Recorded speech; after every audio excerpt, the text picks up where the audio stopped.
We are so happy to have you join us, though. So we wanted to start with, we saw Kelly and Kyle's cute announcement. I think it was on Facebook that Jess saw it, right? Yeah. And they were on the basketball court with the cute little sonogram. So we just wanted to find out, how excited are you about that? Is that your first grandchild? It is our first grandchild, and we couldn't be more excited. It's going to be the best experience for all of us. That's so exciting. How did they tell you? Did they tell you in a cool way? So for Christmas, they wrapped a little box with the ultrasound picture in it, and we opened it, and me and my two daughters were just jumping, and my husband's like, "What is that? What is that?" And, well, it's an ultrasound picture. So it was really fun and totally unexpected. So. Oh, good. That's so great. And it's July, right? It's July, yeah. Yeah, Okay. so Well, perfect congratulations. timing. Yeah, congratulations. That's so exciting. So, speaking Thank of you. kids, Yes. we wanted to know, at what age did Kyle really start to develop a love of basketball, or when did he start caring? I would say like as early as 5th grade. We moved up to Logan, and his really good friends, their dads were his coaches on junior jazz, and Kyle was starting to grow a lot more, and they just really saw a lot of potential in him, even more than mom and dad could at that time. So he really learned and got a love for it then, and even at that time almost wanted to drop any other sport he was playing. So Got it. That's so cool. So he started young. So Kyle did a thing that only one other player in BYU history has done, and he got a 5x3, which is he got at least 3 in 5 categories, and he is averaging a double-double. So what characteristics does he have as a person that have helped make him this great team player that's filling up the stat sheet? yeah, well, Kyle has played on a lot of different teams. So he kind of grew up in Boise, and his senior year we had to move for a job change for my husband. But he grew up going to Centennial High School, and then his senior year he had to switch to Alta. And then from there he was a true freshman playing at SUU, then went on his mission, came back and played at Utah State, and then transferred. So he's learned a lot of different programs and a lot of different coaching requirements, and so he's a real fast learner, and he picks up on the new program very quickly.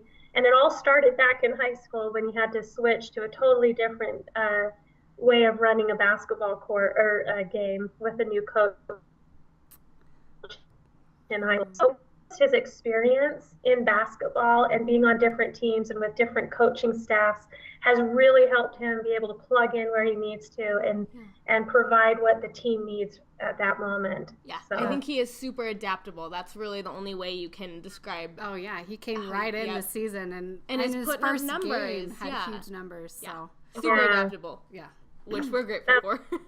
That's right. And I have to throw a shout out to Centennial High because that's my alma mater. So go Patriots. Sure. So that 5x3 that he had came against Pepperdine last week When we lost. And it was a game that he sort of maybe struggled a little bit, and I don't know if he was as happy with his performance that game. So how does he handle tough losses like that, or tough performances? And how do you handle it?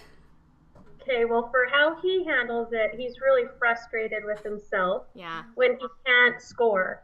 He loves all the other stats and everything, but when he's down there and those buckets don't seem to land for him, it's very frustrating for him. But because of his experience, he never loses hope. He's always anxious and ready for the next game. We never have to build him back up. He's just ready to go and for the next game. He puts it all in perspective and understands that it's a long season, and to peak at the end of a season is always much better than peaking at the beginning. It's all about the right time. Yep. Yeah, that's right. So he doesn't dwell on his mistakes. He tries to just keep his confidence up.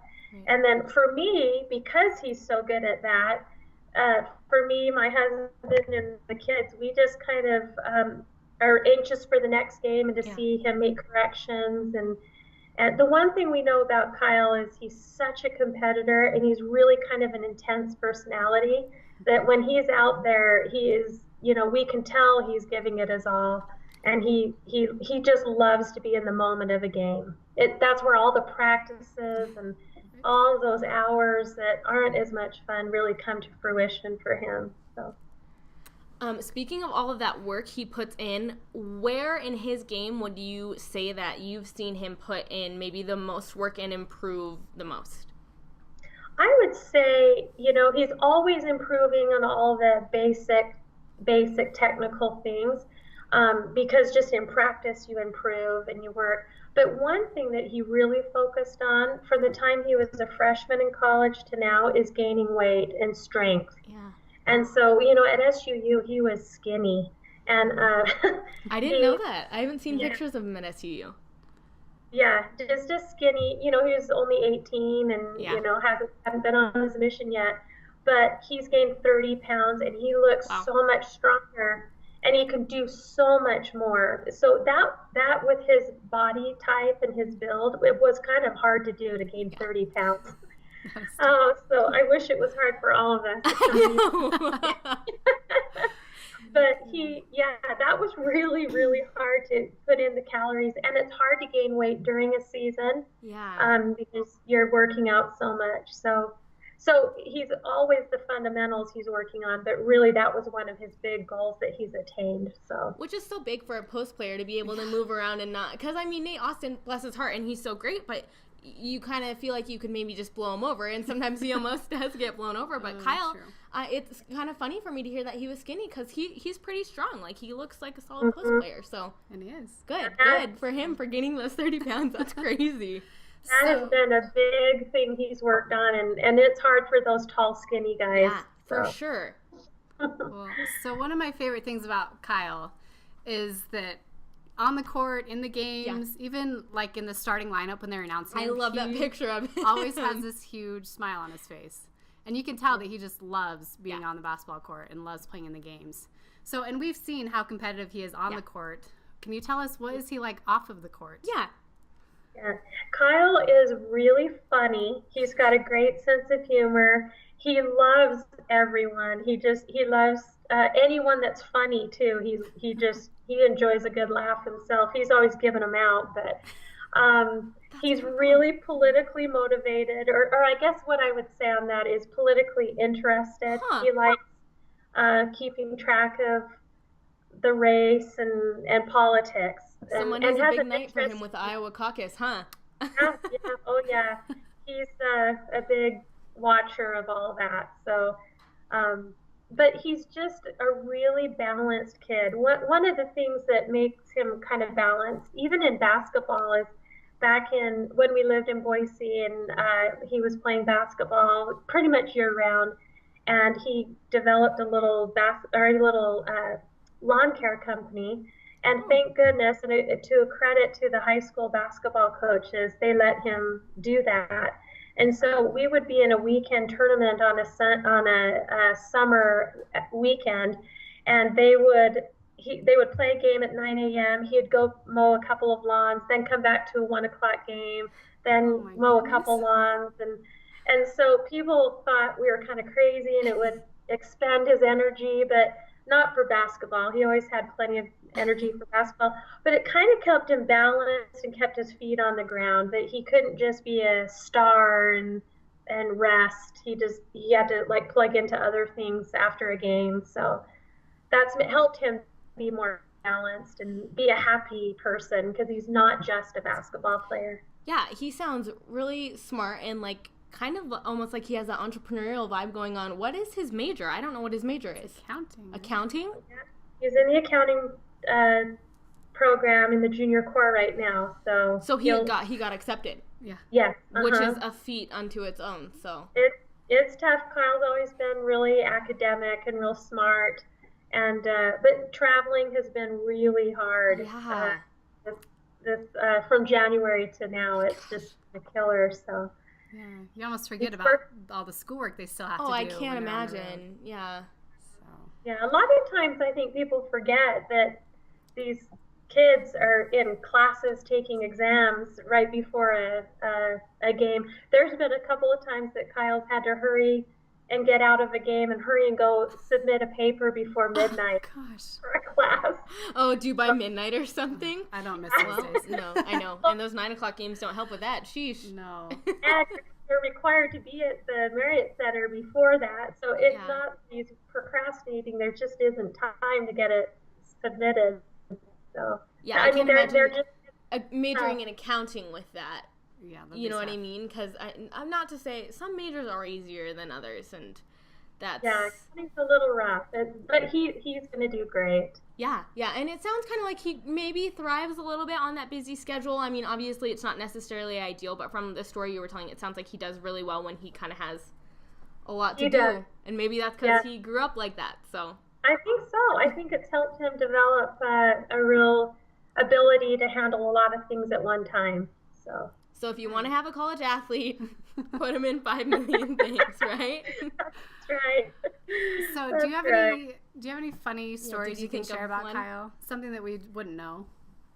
Well, there's one where when he was younger, the kids get jammed. A basketball player gets jammed fingers all the time. Yeah. And so one day he came home and said, "Mom, I think my finger's broken." I'm like, "Oh, it's fine. That just happens all the time." And I didn't really look at it or anything. And literally about 2 months later, he shows me his pinky and it's just bent up like this. And I'm all, "Kyle, we got to take you to the doctor." He's probably right before his junior year in high school. And so we took him to a hand specialist and it was broken. Yeah. And so they put him in this little brace that it was like a Chinese torture thing that you had to screw. He had to screw his knuckle down a little bit every day, and it stretched out. Well, in the meantime, he couldn't play basketball, and it was during the springtime, and he was so frustrated with the surgeon because every 2 weeks when he'd go in, he'd have to be out another 2 weeks, and the surgeon just said, "I don't care about your basketball career. I care about when you're done with basketball," and that just infuriated Kyle. And so as we're walking out and he's been told, like, you can't play another 4 weeks, he's just so upset. And the doctor comes out, "Oh, but if you do end up growing and making it to the NBA, remember I'm the doctor that saved your career." That's what you want to hear when you're mad at a doctor. I thought it was hilarious. He did not find it as funny. But the finger got corrected a little bit, but all those kids playing have bent fingers or pinkies at least. I'm sure. Have them show you all their pinkies; they'd be a little gnarly. That is funny. Okay, we just have 2 more kind of lighthearted questions for you. Jess had one she wanted to know. I am curious what Kyle's middle name is. Oh, his middle name is William. He's named after his grandpa David. Very nice. Oh, that's nice. That's a great name. And then our last one was, does he have a favorite dinner, and what is it? He does have a favorite dinner, and it's steak. So he just loves, it's just a full meat and potatoes kind of a guy. So, but they can't eat a lot of heavy food during game. They have a regimen. So on the weekends when he comes home to Cedar City, we kick up the barbecue and make a bunch of steaks, and he's a happy camper then. So that's funny. Is he a good cook, or is his wife? His wife's great. She's a great cook, and Kyle has to eat a lot and frequently, so he's learned to just kind of go in and be a little independent in the kitchen. So it's been good for both of them. So. That's great. Well, I think that's all we had for you. Is there anything else that you wanted to tell us about Kyle? Oh, I just couldn't be prouder of him and how hard he works and the balance that he has, and that he served a mission, and he went to Detroit and learned. He was Detroit Spanish speaking. Oh, cool. And he just really got strong there too in a lot of ways, just living in downtown Detroit. So, well, thank you for raising him. He's great, and we love having him on the team. And it really does look like he's kind of hitting his stride, peaking at the right time, and he's doing a lot of great stuff. So I think so. Thanks for talking with us. Yes, thanks for taking the time. We appreciate it.